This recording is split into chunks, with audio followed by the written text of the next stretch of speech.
একাজলি শ্ৰদ্ধাঞ্জলি কথা দিলদাৰ আহমেদ পাঠ ৰিয়ানজ্যোতি শৰ্মা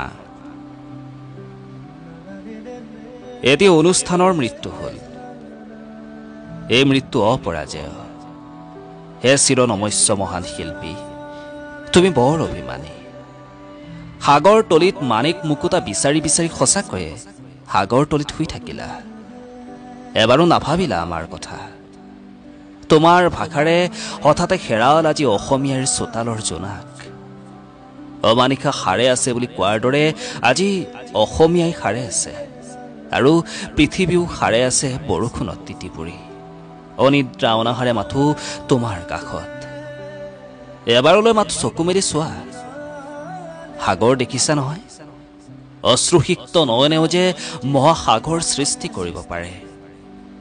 মাথো এবাৰ চকু মেলি চোৱা না বন্ধু এবাৰলৈ চোৱা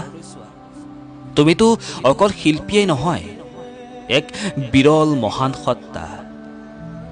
হে মানৱ দৰদী মানৱতাৰ পূজাৰী কাকো খাতিৰ নকৰো বুলি কৈ সকলোকে নিমিষতে একগোট কৰিব পৰা স্পষ্টবাদী এক বিপ্লৱী কণ্ঠ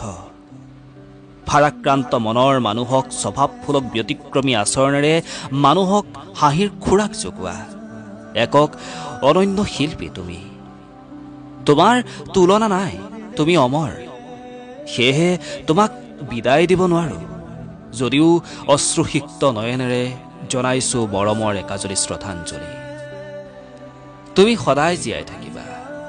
আমাৰ মনত প্ৰাণত চিৰদিন চিৰকাললৈ ধন্যবাদ।